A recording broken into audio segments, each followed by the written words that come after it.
Hi, this is Guy from Coin Bureau. Before I jump into this review of Bluzelle, I want to make it clear that we are not paid or mandated to do any of these videos.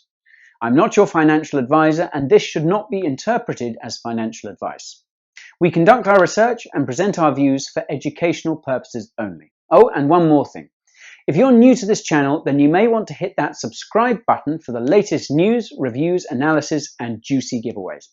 Now, with that out of the way, let's get on with Bluzelle.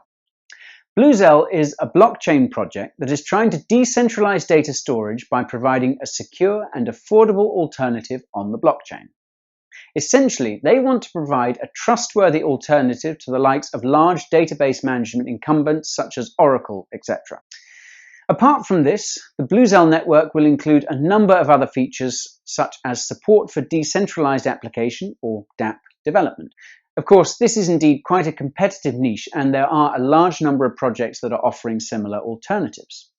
So, how exactly does Bluzelle work? In the Bluzelle network, there are consumers of storage data who buy resources from the producers. These producers are lending their computing resources to the Bluzelle network in exchange for tokens. You can actually think of the producers as miners in a traditional blockchain ecosystem. In the Bluzelle network, these producers are called a swarm of nodes.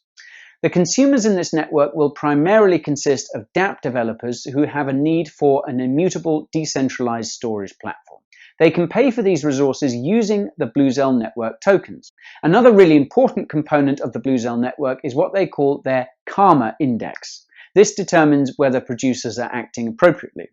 This karma index was created to promote higher service levels without a centralized actor enforcing good behavior. Now, if any of this was unclear to you, then you can read our long-form review in the link below for more information. Moving on, I mentioned the Bluzelle token above. Well, actually, I should have said tokens, as there are two different tokens.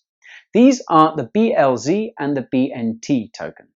The BLZ token is a publicly traded ERC20 token that was issued on the Ethereum blockchain. However, BNT is a private variant and is the native token powering the Bluzelle network. A native token was used because it would allow the Bluzelle network to scale without being hindered by bloat on the Ethereum main chain. These tokens can be exchanged one for one, which ensures that both appreciate at the same rate. It also gives users a greater incentive to become producers for the network.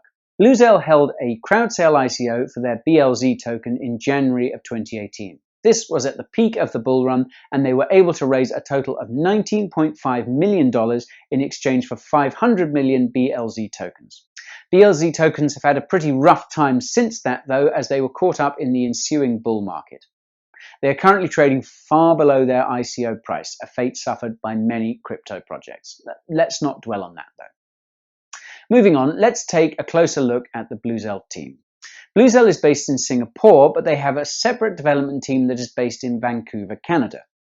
They have 10 members who have some pretty impressive backgrounds. These include engineers and software developers who have extensive experience in creating and scaling technology projects. For example, the CEO, Pavel Baines, has spent over 18 years in the venture capital industry, and the CTO has worked for companies including Google and IBM. Bluzelle has also entered into a number of partnerships with foreign exchange companies, insurance companies, and banks. They have agreed to be customers on the network when it is fully functional. Now, in terms of trading, BLZ is listed on quite a large number of exchanges. These include Binance, DragonX, Huobi, Gate.io, etc. However, the bulk of the trading seems to be taking place on Binance's books. There are reasonable turnover levels here, which implies that liquidity should not be too much of a concern. Once you have your BLZ tokens, you will want to place them in an offline wallet. Given that these are ERC20 standard tokens, you have quite a few options when it comes to storage. Any wallet that can support Ethereum can also hold your BLZ tokens. Having said that, I would suggest a secure hardware wallet like a Ledger or a Trezor, as these keep your private keys offline. So, in conclusion, Bluzelle is no doubt an interesting project with a pressing use case. Centralized data storage is a risk that can have severe consequences. They have a strong team, and they have been slowly rolling out their technology. Having said that, there are a number of other storage projects that are offering competing and sometimes more advanced alternatives. These include the likes of Seacoin, Storage, the MadeSafe coin, etc.